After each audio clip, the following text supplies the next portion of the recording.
welcome back. It's Larry again. Today I'm doing a spinach calabrese on my Kamado.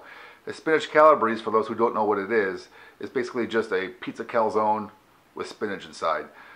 It's called Spinach Calabrese because that's what the local restaurant I like that serves it calls it. And it's either I drive there to eat it or I can make it at home. And today I'm making it at home. So if you want to see how I make my own version of this, keep watching. For this particular dough, I'm going to use my basic pizza dough recipe that I've already done a video on, which I'll show on the screen. But because I'm sort of rolling this as sort of a calzone style pizza, and I want the crust to have a nice brown hue to it, I'm going to add a bit of sugar to it. The sugar will help the browning of the crust, because I'm going to cook this calabrese at a slightly lower temperature than I do for a regular high temperature thin crust pizza. So what I have here is about an ounce by weight of molasses. I'm going to add that in there. Now, if you don't use molasses, you use honey or white sugar, brown sugar, turbinado sugar, malt powder, corn sugar, whatever, but some sort of sugar to encourage browning. And I'm going to put that now back in my stand mixer, and I'm going to make the same pizza dough recipe I do in my other video.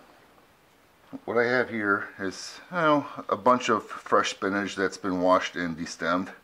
It's about, by weight, it's probably about 7 ounces, but it's not all that critical. I also have here about a half a bulb's worth of minced garlic. You can add more or less depending on how much you love garlic. I love garlic, and about a half a bulb is just about right for this recipe. About an ounce of olive oil, and about a teaspoon or so of salt. So I'm going to combine these ingredients. Go ahead and just throw in the garlic and the oil and the salt, and toss it to evenly coat.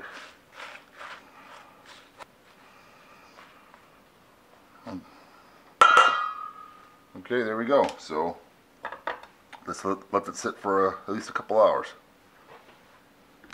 So after a few hours, you'll notice that the spinach is reduced from a big bowl to this little wilted pile here, and that's perfect. So this is exactly what we want.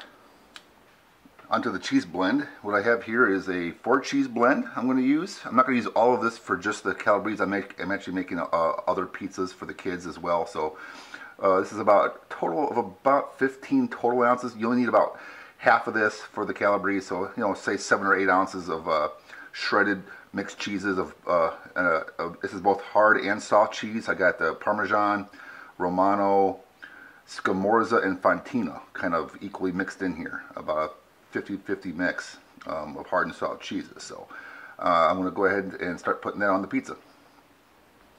So let's take our dough ball. It's been several hours of rising here and punching down, and now I have my little ball here. So I'm going to go ahead and start forming this thing. Start stretching it. Roll it out, whatever you want to do.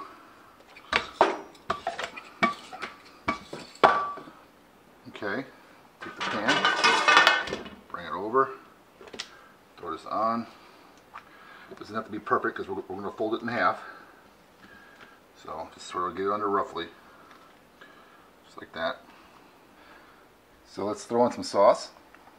And we also did a sauce video separately from this that you can also see. So for now, I'm going to put the sauce in about half of the pizza, or the calabrese, I should say. Just like that. Okay, then I'm going to put on the spinach.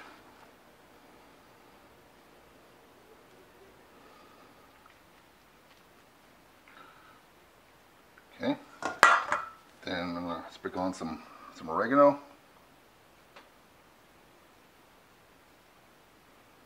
Just like that. And some cheese.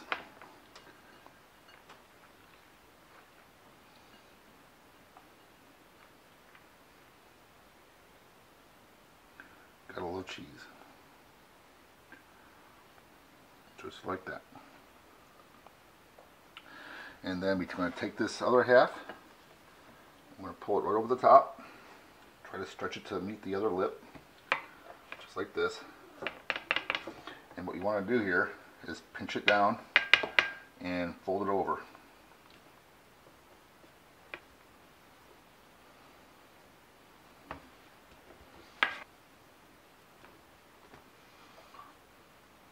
just like that. Okay. Now I'm going to cut a couple lines in here, like this.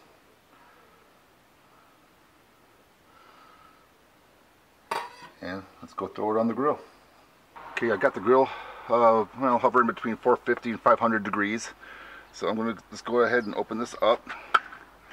Throw this on. Now I have my grill set up for indirect grilling.